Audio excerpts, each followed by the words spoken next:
हे traders, आज हम बात करने वाले हैं सप्लाई एंड डिमांड जोन्स की। ज्यादातर बिगिनर्स सिर्फ सपोर्ट एंड रेजिस्टेंस पर ट्रेड करते हैं, लेकिन कई बार प्राइस वहां से रिवर्स ही नहीं होता या फिर सपोर्ट या रेजिस्टेंस तक पहुंचने से पहले ही मूव कर जाता है। रिटेल ट्रेडर्स सपोर्ट और रेजिस्टेंस देखते हैं, लेकिन स्मार्ट मनी सप्लाई और डिमांड को फॉलो करता है। इस नए ट्रेडिंग सीरीज के पहले पार्ट में हम सप्लाई एंड डिमांड को बिल्कुल बेसिक से समझेंगे। जोन कैसे बनता है, उसे कैसे आइडेंटिफाई करते हैं, कैसे मार्क करते हैं और उस पर ट्रेड कैसे लेते हैं, ये सब कुछ स्टेप बाय स्टेप बिल्कुल आसान भाषा में कवर करेंगे। तो वीडियो के एंड तक आपके सप्लाई एंड डिमांड से जुड़े लगभग सारे डाउट्स क्लियर हो जाएंगे। चलिए बिना किसी देरी के शुरू करते हैं। सबसे पहले समझते हैं कि सप्लाई और डिमांड जोन होता क्या है। सप्लाई और डिमांड जोन वो एरिया होता है जहां से प्राइस में एग्रेसिव बाइंग या एग्रेसिव सेलिंग देखने को मिलती है, यानी मार्केट उस एरिया से बहुत तेजी से मूव करता है।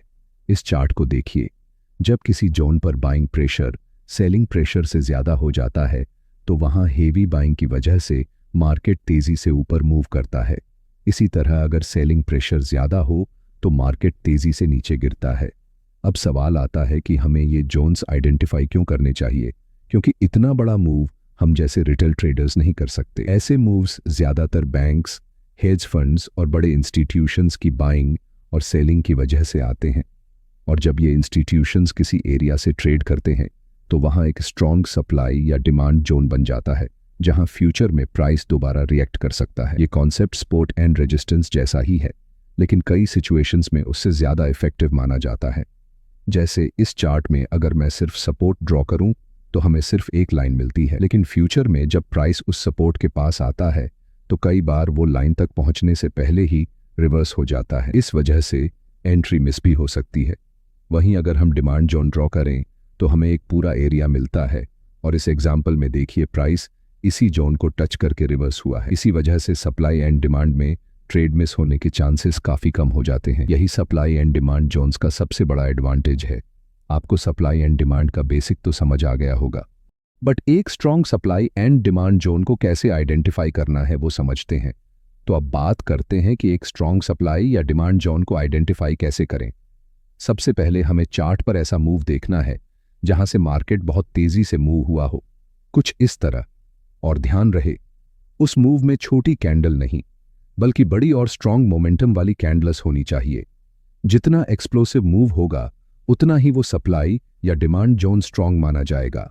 दूसरी चीज है फ्रेश जोन। जब प्राइस किसी सप्लाई या डिमांड जोन को पहली बार टच करता है तब उस जोन की एक्यूरेसी सबसे ज्यादा होती है, लेकिन अगर प्राइस उस जोन को एक बार टेस्ट कर चुका है तो उस जोन को दोबारा ट्रेड करने से बचना चाहिए, क्योंकि हर रीटेस्ट के साथ उस जोन की स्ट्रेंथ कम होती जाती है और ट्रैप होने के चांसेस बढ़ जाते हैं। तीसरी चीज है मोमेंटम।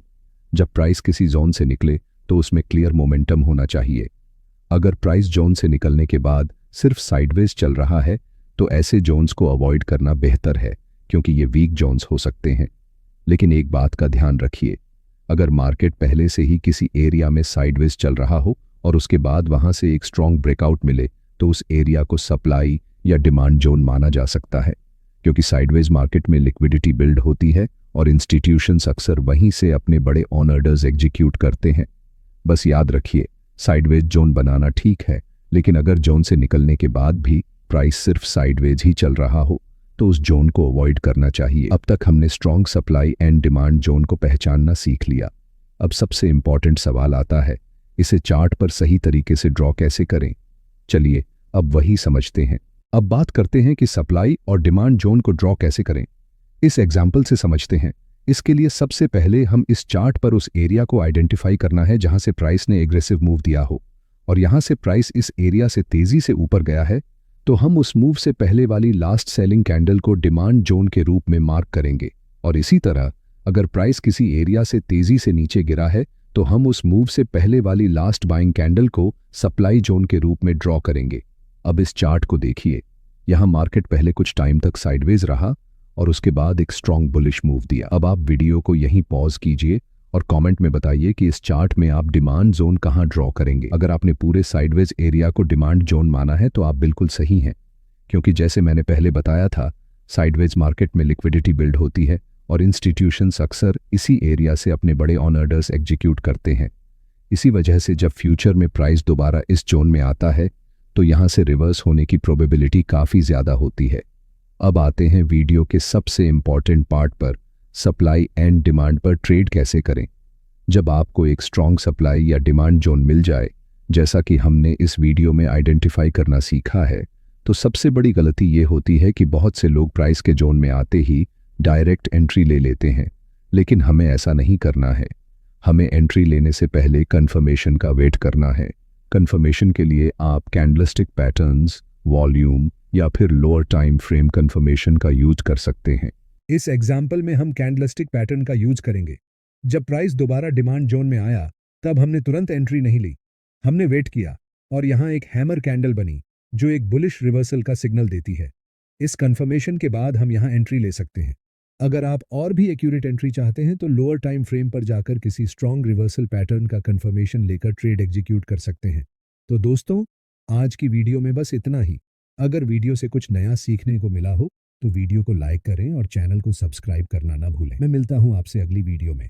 तब तक के लिए हैप्पी ट्रेडिंग जर्नी।